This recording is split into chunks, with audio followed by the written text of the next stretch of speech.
ہمیں جادہ مستقیم سے ہٹانے کے لیے دن رات کوشاں ہیں، ایک نفس اور دوسرا شیطان۔ نفس اور شیطان دونوں دشمن ہمیں راہ حق سے ہٹانے کے لیے دن رات جد و جہد میں ہیں اور ہمارے خلاف مساعی جد و جہد اور محنت کر رہے ہیں۔ ان میں جو نفس ہے وہ بڑا دشمن ہے یا شیطان بڑا دشمن ہے؟ عمومی طور پہ تو یہ کہا جاتا ہے کہ شیطان نے ہمیں ورغلا دیا، لیکن شیطان جب خود ورغلایا گیا، شیطان جب شیطان بنا تو اس وقت کوئی دوسرا شیطان تو نہیں تھا جس نے شیطان کو ورغلایا، وہ نفس تھا جو شیطان کو بھی شیطان بنا۔ نفس نے اندر سے سر اٹھا کے کہا تھا نا، انا خیر منہ، میں بہتر ہوں، اور باقاعدہ دلیل کھڑی کر لی اس کے نفس نے، خلقتنی من نار وخلقتہ من طین، مجھے تو نے آگ سے پیدا کیا ہے، اسے تو نے مٹی سے پیدا کیا۔ مٹی افضل نہیں ہوتی، مفضول ہوتی ہے، اور آگ اٹھتی ہے اوپر کو جاتی ہے، یہ افضل ہے، لہٰذا افضل مفضول کو سجدہ کیسے کرے؟ میں سجدہ نہیں کروں گا۔ باقاعدہ اس کے نفس نے ایک دلیل تراش، اللہ اگر چاہتا اس کی دلیل کے بخی اور دھیڑ کے رکھ دیتا، لیکن اللہ تعالیٰ نے اس کی دلیل کا جواب دینے کی بجائے کہا جا میرے دربار سے نکل جا۔ اس نے کہا مالک مجھے مہلت دے دے، کہا جا قیامت تک تجھے مہلت۔ اللہ اکبر۔ تو اب شیطان کو شیطان بنانے والا نفس ہے جس نے اندر سے کھڑے ہو کے کہا انا خیر منہ، میں بہتر ہوں۔ اس میں نے شیطان کا بیڑا غرق کر، انانیت اسے کہتے ہیں، انا خیر منہ، اس سے انانیت ہے، میں بہتر ہوں۔ ایک بزرگ تھے، انہوں نے ساری زندگی اپنی زبان پہ لفظ میں نہیں آنے دیا، وہ فرماتے تھے یہ وہ لفظ ہے جس نے شیطان کا بیڑا غرق۔ تو وہ اس مفہوم کو ادا بھی کرنا چاہتے تو بالفاظ دیگر کر۔ کسی نے سنا کہ فلاں شخص ہے، اس کی زبان پہ کبھی میں کا لفظ نہیں آیا، تو اس نے کہا لو اس کی زبان پہ یہ لفظ کیوں نہیں آیا؟ میں جاتا ہوں اور ان کی زبان پہ یہ لفظ آئے ہی آئے۔ ہر شخص کی اپنی ترجیحات ہوتی ہے، ایک مہم پہ نکلا کہ ان کی زبان پہ لفظ میں لے کر آنا گیا۔ حضرت بیٹھے تھے، حضرت ایک مسئلہ پوچھنے آیا ہوں۔ بیٹا پوچھئے۔ آج شیطان کو کس چیز نے برباد کیا تھا؟ حضرت اب تو بولیں گے نا کہ میں نے اس کا بیڑا غرق کیا تھا، کہوں گا جیسے بھی زبان پہ لفظ تو آئی گیا، اور شیخ بھی بڑے سمجھدار تھے، سمجھ گئے اس کی نیت کے کھوٹ کو کہ یہ کیوں آیا ہے اور یہ مسئلہ کیوں پوچھ رہا۔ ہر مسئلہ تفہیم کے لیے نہیں پوچھا جاتا، اس کے مقاصد اور بھی ہوتے ہیں، اور اہل اللہ کو اللہ نے وہ بصیرت دی ہوتی ہے جو سائل کے انداز سے سمجھتے ہیں کہ اس کے مقاصد۔ تو کہا حضرت پوچھنے آیا ہوں کہ شیطان کو کس چیز نے برباد کیا؟ حضرت فرمانے لگے نماز کا ٹائم ہو گیا، ابھی جماعت کھڑی ہونے والی ہے، نماز کے بعد اس پہ بات کر۔ خیر نماز ہوئی، سلام پھرا تو حضرت خود فرمانے لگے کسی نے پوچھا تھا کہ شیطان کو کس چیز نے برباد کیا؟ جواب دینا چاہ رہا ہوں کس نے پوچھا تھا؟ جھٹ کھڑا ہو گیا میں نے۔ کہا بس اسی نے اس کا بیڑا غرق کر دیا۔ تو انانیت میں جو ہے یہ شیطان کو شیطان بنانے والی نفس جس نے اندر سے سر اٹھایا اور کہا انا خیر منہ، میں بہتر ہوں، تو یہ شیطان کو شیطان بنانے والا نفس ہے۔ تو نفس شیطان سے بھی بڑا دشمن۔ اب ہمارے ساتھ دو بڑے دشمن لگے ہوئے، ایک شیطان اور دوسرا نفس، اور دونوں ہمارے باطن کو اجاڑنے کے لیے، ہمارے من کو بے چراغ کرنے کے لیے، ہمارے اندر کی روشنیاں بجھانے کے لیے دن رات کوشش۔ ایک تنہا ناتواں اکیلی جان، دو دشمنوں کے نرغے میں، اور دونوں دشمن بڑے تگڑے اور بہت طاقتور، اور ہر وقت ہمارے اوپر حملہ آور۔ الشیطان جاسم علی قلب ابن آدم فاذا ذکر اللہ خنس واذا غفل وسوس۔ حضرت نبی رحمت صلی اللہ علیہ وآلہ وسلم نے ارشاد فرمایا شیطان اولاد آدم کے دل پہ قبضہ جماتا ہے، اور جب بندہ غافل ہوتا ہے تو یہ وسوسے ڈالتا ہے، اور جب بندہ اللہ کا ذکر کرتا ہے تو یہ بھاگ جاتا ہے۔ تو شیطان وسوسہ اندازی کرتا ہے، باطن کو اجاڑتا ہے، من کو لوٹتا ہے۔ نفس اور شیطان دو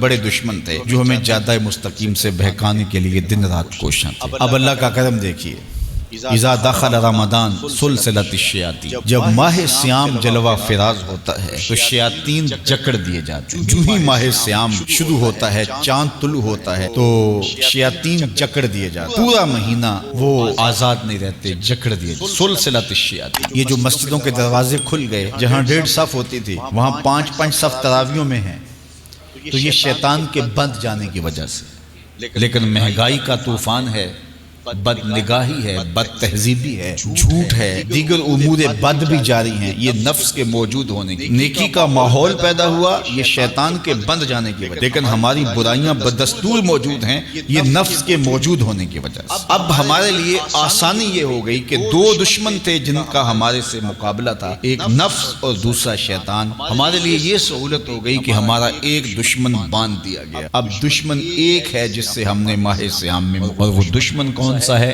نفس۔ اب نفس کا مقابلہ اتنا آسان بھی نہیں، یہ بہت ڈاڈا دشمن ہے، اندر کا دشمن ہے، گھر کا بھیدی، باج فقیراں کسے نہیں ماریا، باہو ظالم چور اندر داہو۔ یہ بڑا سخت اور بڑا شدید قسم کا دشمن ہے، یہ اس کی چالیں بہت باریک، شیطان کی چالیں بھی بڑی باریک ہیں اور نفس کی چالیں اس سے بھی زیادہ باریک۔ اب کیسے مقابلہ کریں گے؟ شیطان بھی ہماری متاع عمل کو لوٹنا چاہتا ہے، حتیٰ کہ ہمارے ایمان کو برباد کرنے پر تلا ہوا ہے، اور نفس بھی چالیں چل رہا ہے، اور ہم اپنی زندگی لاؤبالی میں گزارتے چلے جا رہے ہیں، ہمیں پتہ ہی نہیں کہ ہم موت کے کتنا قریب ہو رہے ہیں، اور شیطان ہمارے اوپر، نفس ہمارے اوپر حملہ آور ہے، اور یہ چاہتے ہیں ٹھیک ہے یہ چلتا رہے، یہ رسمی زندگی گزارتا رہے، کوئی بات نہیں، اس کے اندر کو ہم لوٹ لیں، اور یہ دونوں دن رات لگے ہوئے۔ ماہ سیام آیا تو ہمارا ایک دشمن بند گیا، ہمیں تھوڑی سی سہولت مل گئی، اب ایک ہی دشمن باقی ہے جس سے مقابلہ کرنا باقی ہے، اور وہ ہے نفس۔ اب نفس سے مقابلہ کیسے ہوگا؟ تو کسی ایکسپرٹ سے پوچھیں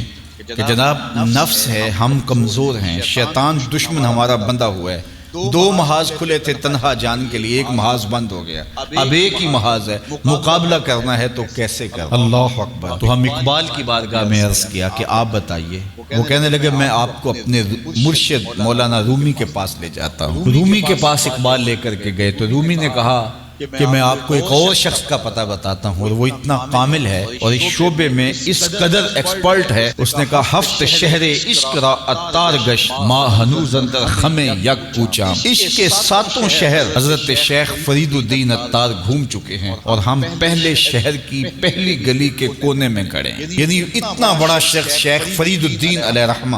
تو کہا وہ بتائیں گے تمہیں کہ نفس کا مقابلہ کیسے کرنا ہے۔ رومی کہتے ہیں کہ وہ میرے بھی استاد ہیں، رومی کہتے ہیں کہ وہ میرے بھی ہادی و مرشد ہیں، جس عشق کے شہر میں میں داخل ہوا ہوں اور ابھی کونے پہ کھڑا ہوں، اس طرح کے ساتوں شہر وہ گھوم کے بھی آئے۔ آؤ ان سے پوچھتے ہیں کہ جناب نفس قابو کیسے کریں؟ تو شیخ فرید الدین اتار نے کہا نفس نتواں کشت الا باسے چیز بات گوئم یاد گیرش اے عزیز۔ نفس نہیں مرتا، لیکن تین اصلیں اگر آپ کے پاس ہوں تو یہ نفس ٹھہر بھی نہیں سکتا۔ غور سے سن لیجئے، روحوں میں اتار لیجئے، اور زندگی میں ہمارا مقصد ہے اس نفس کا مقابلہ کرنا، شیطان کا مقابلہ کرنا بھی ہمارا مقصد ہے، اور نفس کا مقابلہ کرنا بھی ہمارا مقصود زندگی ہے۔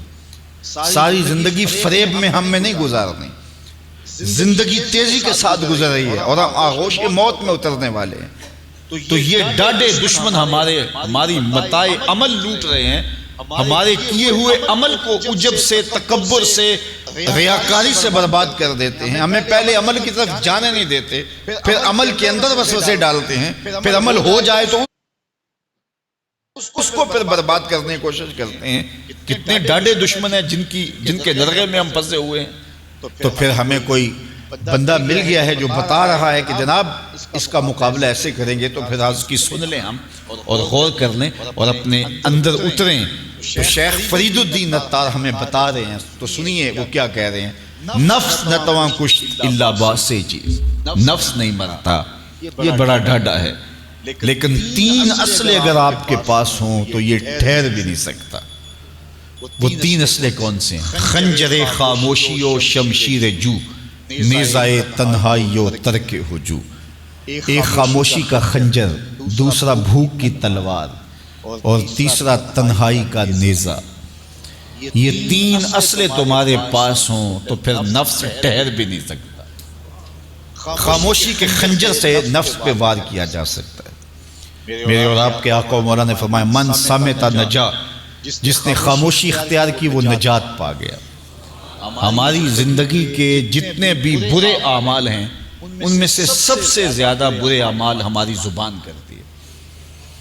ہمارے ہاتھ بھی گناہ کرتے ہیں، کسی پہ ظلم کریں تو گناہ کرتے ہیں، ہمارے پاؤں بھی گناہ کرتے ہیں، برائی کے اڈے پہ چل کے جاتے ہیں، ہماری آنکھیں بھی گناہ کرتی ہیں، ہماری سوچیں بھی گناہ کرتی ہیں، ہم حرام کمائیں کھائیں تو پیٹ بھی ہمارا گناہ کرتا ہے، لیکن سب سے زیادہ گناہ ہماری زبان کرتی ہے۔ جھوٹ یہ بولتی ہے، غیبت یہ کرتی ہے، بہتان یہ لگاتی ہے، گالی گلوچ سب و شتم یہ کرتی ہے، گلے شکوے کا انداز، ناشکری کا لہجہ یہ اختیار کرتی ہے۔ اسی لیے میرے اور آپ کے آقا و مولا نے فرمایا جو تمہارے دو جبڑوں کے درمیان ہے، یعنی تمہاری زبان اور جو دو ٹانگوں کے درمیان ہے تمہاری پارسائی کی جگہ، ان دو چیزوں کی تم مجھے ضمانت دے دو، میں محمد تمہیں جنت کی ضمانت دے دیتا ہوں۔ تو اپنی زبان کی حفاظت کرنی ہے۔ دیکھیے یہ سننے کے لیے چیزیں نہیں ہیں محض، بلکہ ان پر ہم عمل کریں، اور آج سے ہی دیکھیے یہ موسم رحمت ہے، رحمت کی برکھا برس رہی ہے، اور یہ موسم نور ہمارے سیکھنے کے لیے ہے۔ تو ہم اپنے نفس کو کیسے قابو کریں گے؟ دو دشمن تھے، ایک بندھا ہوا ہے، چھوٹ کے کچھ نہیں کر سکے گا اگر نفس کو قابو میں کر لیا، اور اگر ہم نفس کنٹرول نہ کر سکے وہ تو جہنم کی آگ میں اور زنجیروں میں جکڑا ہوا پیچ و تاب کھا رہا ہے کہ یہ جو ٹوپیاں پہنے ہوئے مسجدوں میں جاتے ہو نا، میں عید کے دن نپٹ لوں گا تم سے، وہ تو اور نفس کے ساتھ مل کے ہمارا بیڑا غرق کرے گا اور ہمیں اور دور کر دے گا، اور ہماری باطنی اساس اور بنیاد اور کمزور کر دے گا۔ اس لیے ضرورت ہے کہ ہم اپنے نفس کو ان دنوں کے اندر کمزور کریں۔ اس کا پہلا نسخہ کیا ہے؟ خاموشی کا خنجر۔ آپ جب خاموشی اختیار کریں گے، زبان کو صرف ضرورت کے لیے استعمال کریں گے، تو پھر نتیجہ کیا ہوگا کہ آپ کے گناہ بہت کم ہوں گے، جھوٹ کم ہوگا، غیبت نہیں ہوگی، بہتان تراشی نہیں ہوگی، دیگر اعمال جو زبان کے ذریعے سے صادر ہوتے ہیں، اور ہم گناہوں میں اضافہ کرتے چلے جاتے ہیں۔ تو زبان کو اگر کنٹرول میں کر لیں گے، اللہ اکبر، حضور علیہ السلام نے زبان کے کنٹرول کرنے کی تلقین کی، اور یہ بغیر ہڈی کے گوشت ہے، اس کو سنبھال لیا جائے۔ 32 دانتوں میں جکڑ کے رکھی گئی زبان ہے، لیکن یہ پھر بھی قابو میں نہیں رہتی۔ اس کو کنٹرول میں کر لو، اس کو قابو میں کر لو۔ ایک روایت میں آتا ہے جب صبح ہوتی ہے تو سارے اعضائے بدنیاں زبان کے آگے ہاتھ جوڑتے ہیں کہ بی بی تو نہ کچھ کرنا، تیری وجہ سے ہم سزائیں کاٹیں گے اور اذیتیں پائیں گے۔ تو زبان کو قابو میں کرنا، اور اس کا علاج کیا ہے؟ خاموشی۔ من صمت نجا، جو خاموش ہوا وہ نجات پا گیا۔ خنجر خاموشی، خاموشی کا خنجر ہو تو نفس کے لیے بہت بڑا وار ہے۔ دوسری بات، شمشیر جو، بھوک کی تلوار۔ بھوک کے ذریعے نفس کشی ہوتی ہے۔ نفس کا مقابلہ بھوک سے ہم کر سکتے ہیں، کیونکہ جب بھوک ہوگی تو اس وقت بہت ساری خواہشات جو ہیں وہ دم توڑ جائیں گے۔ اللہ کے محبوب علیہ السلام کا ایک فرمان سنیے، بالخصوص نوجوانوں کے نام۔ یا معاشر الشباب من استطاع منکم الباء فلیتزوج فإنه أغض للبصر وأحسن للفرج ومن لم يستطع فعليه بالصوم فإنه له وجاء۔ فرمایا اے جوانوں کے گروہ، تم میں سے جو نکاح کرنے کی طاقت رکھتا ہے وہ دیر نہ کرے، جلدی نکاح کر لے، کیونکہ نگاہ اور پارسائی کی جگہ کا محافظ ہے۔ تمہاری نظر کو بھی محفوظ کرے گا، اور تمہاری پارسائی، تمہاری عصمت کے جوہر کو بھی محفوظ کرے گا۔ تو اگر کسی کے پاس استطاعت ہے تو وہ نکاح کرنے میں دیر نہ کرے۔ فَإِن لَمْ يَسْتَطِعْ، اور اگر کوئی طاقت نہیں رکھتا، اس کے حالات ایسے نہیں ہیں کہ وہ نکاح کر پائے، فَعَلَيْهِ بِالصَّوْمِ، تو فرمایا وہ کثرت کے ساتھ روزے رکھے۔ فَإِنَّهُ لَهُ وِجَاءٌ، روزے اس کے لیے قاطع شہوات ہیں اور اس کی مشکلیں آسان کرنے والے ہیں۔ تو نوجوانوں کو اگر استطاعت نصیب ہو جائے تو وہ شرم نہ کریں، وہ نکاح کی طرف بڑھیں تاکہ ان کی عصمت کے جوہر کی حفاظت ہو سکے۔ لیکن کسی وجہ سے نکاح میں تاخیر ہے تو پھر وہ کثرت کے ساتھ روزے رکھیں۔ روزوں کی کثرت گناہ سے، شہوات سے، برائی سے، گناہوں سے انسان کو بچاتی ہے۔ تو کثرت کے ساتھ روزے رکھے جائیں تو روزہ بھوک جو ہے وہ نفس کشی کا ایک مؤثر ترین علاج ہے، اور یہ میرے اور آپ کے آقا و مولا نے بیان فرمایا۔ تو بھوک کی تلوار جو ہے یہ نفس کشی کا ایک مؤثر ذریعہ ہے، اور نفس کا سر کاٹنے کے لیے بھوک کی تلوار ہمیں ہر وقت حمائل کیے رکھنی چاہیے، اور ہر وقت اپنے ساتھ لٹکا کے رکھنا چاہیے۔ کثرت کے ساتھ ہمیں روزے رکھنے چاہیے۔ تیسری بات فرمایا نیزہ تنہائی، تنہائی کا نیزہ۔ جب آپ عمومی طور پہ مجلسی زندگی میں ہوں گے تو بہت ساری خطائیں اور بہت سارے گناہ مجلسی زندگی میں آپ سے سرزد ہوں گے۔ تو جب آپ تنہائی اختیار کر لیں گے تو بہت سارے گناہوں سے بچ جائیں گے۔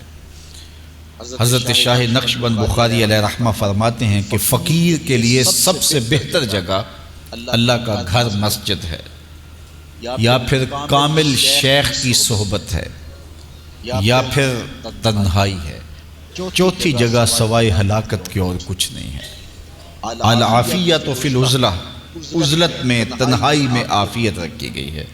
اس لیے اپنے آپ کو ایسے ہجوم میں، ایسی جگہوں پہ لے جانے سے روکیں، اپنے آپ پر ضبط کریں جہاں نظر پاک نہیں رہتی، جہاں خیال کی پاکیزگی کا سامان نہیں رہتا، اور جہاں آپ کی جو ہے وہ آپ کی زبان محفوظ نہیں رہتی۔ دوستوں کے ساتھ بیٹھیے، آپ عزیزوں رشتہ داروں کے پاس جائیے، ضرور ملاقات کیجیے، لیکن اس کا ایک اعتدال ہونا چاہیے۔ اگر آپ سمجھتے ہیں کہ کسی جگہ جاتے ہوئے، کسی جگہ پہنچ کر آپ کی نظر میں پاکیزگی نہیں رہے گی، خیالات میں گندگیاں گردش کرنے لگ جائیں گی، سوچوں میں آوارگی آنے لگ جائے گی، تو وہ شادی کی تقریب ہو یا کوئی اور تقریب ہو، وہاں جانے سے اپنے آپ کو روک لیں۔